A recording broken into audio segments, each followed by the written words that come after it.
God told you to be kind, to forgive, to love. But there are 5 things He never meant for you to share. Not with friends, not with family, not even with the people you trust most, because some truths are sacred, and the moment you speak them, you invite spiritual warfare. Let's talk about what God said you should never tell anyone. Number 1, never tell anyone your next move. When God gives you a vision, it's not for public discussion, it's for private preparation. Joseph learned this the hard way. The moment he shared his dream, his own brothers turned against him, not because he did anything wrong, but because his calling exposed their comfort. Some people will celebrate you until your destiny starts convicting their stagnation, and that's why God sometimes hides your plans, not to punish you, but to protect you. When you speak too soon, you invite opinions, doubt, and spiritual interference. Every word you speak has power, and the wrong ears can twist what God whispered. The enemy listens for clues. He studies patterns. He looks for open doors, and your words can become one. That's why the Bible says in Proverbs 29:11, "A fool vents all his feelings, but a wise man holds them back." Some visions grow best in silence. Some blessings are safest in secrecy. You don't need validation for what God already confirmed. When the time is right, your fruit will speak for itself. So don't announce, prepare, don't explain, obey, move quietly, pray deeply, and let your results preach louder than your words. Number 2, never tell anyone everything God told you in secret. Some things God speaks are meant for revelation, not conversation. When God whispers something to your spirit, a warning, a dream, a conviction, it's not always your job to explain it. Because some people will mock what they don't understand. Others will twist it, question it, or plant doubt where God planted faith. Think of Mary. When the angel told her she would carry the Son of God, she didn't run to prove it. She kept all these things and pondered them in her heart. Luke 2:19. Why? Because revelation loses its purity when exposed to the wrong atmosphere. There are moments when God speaks to protect, to instruct, or to prepare. And if you release it too early, you invite voices that were never meant to influence your obedience. Some divine instructions are like seeds. If you dig them up too soon, they'll never grow. So guard what God whispers. Not every word is meant for the public. Some are meant for your altar, not your audience. Remember, revelation is sacred currency. Spend it only where there's discernment. Number 3, never tell anyone your good deeds or sacrifices.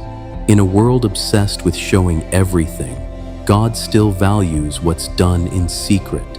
Matthew 6:3 says, "But when you give to the needy, do not let your left hand know what your right hand is doing." Because when you seek attention for what should honor God, the reward shifts from heaven's approval to human applause. Some people do the right thing but lose the blessing because they want it to be seen. They post it, mention it, or slip it into conversations, hoping someone will notice. But God doesn't need you to prove your goodness. He's already seen it. When you brag about your obedience, you make the sacrifice about you, not Him.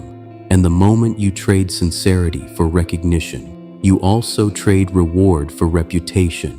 That's why Jesus said, "Your Father, who sees what is done in secret, will reward you openly." Matthew 6:4. Some of your greatest victories will never be public. Your tears, your fasting, your giving, they may go unseen by people, but they echo loudly in heaven. So give silently, pray privately, love humbly, because when you keep your sacrifices hidden, God makes sure your results can't be ignored. Number 4, never tell anyone your weaknesses. While you're still healing, there's a difference between a testimony and a wound. A testimony is what you share after God heals you. A wound is what you protect while He's still working.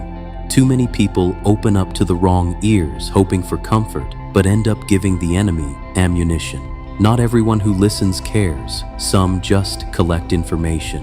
That's why Proverbs 4:23 says, "Guard your heart above all else, for it determines the course of your life." Your vulnerability is holy ground. Not everyone is meant to stand on it. Even Jesus didn't reveal everything to everyone. He had the crowds, the disciples, and then the inner circle.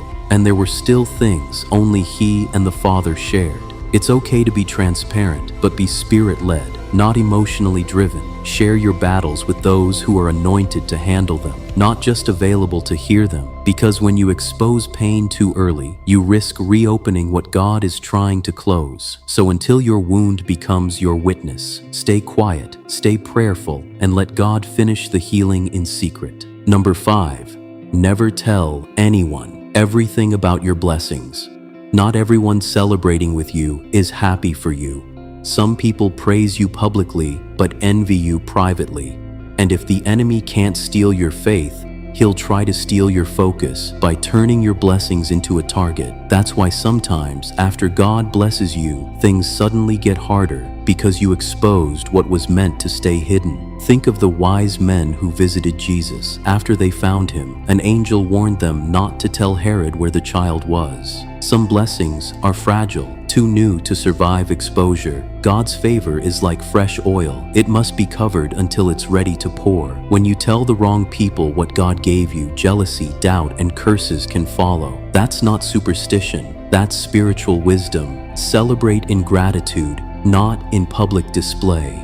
Thank God quietly before you tell the world loudly. Let your peace be the proof that you're blessed, not your posts or your praise reports. Because true favor doesn't need an announcement. It reveals itself in time. Every secret God asks you to guard isn't about silence. It's about stewardship. Your dreams, your revelations, your sacrifices, your healing, your blessings, they're all sacred assignments. And when you learn to protect what's holy, you create space for God to multiply it. Because the enemy can't attack what he doesn't know about, and people can't curse what they can't see. So guard your words like you guard your heart. Move quietly, love deeply, and let your life speak louder than your lips. The truth is, God's not trying to hide things from you. He's teaching you how to protect what's for you, because when you learn to move in silence, he starts to speak louder in your spirit. So before you share your next dream, blessing, or breakthrough, ask yourself, is this for people's ears or for God's glory? If this message spoke to you, drop a "guard it" in the comments, and make sure you subscribe, because the next message will reveal how God exposes people who secretly plot against your destiny. Stay covered. Stay discerning. God is still speaking. Just make sure the right people are listening.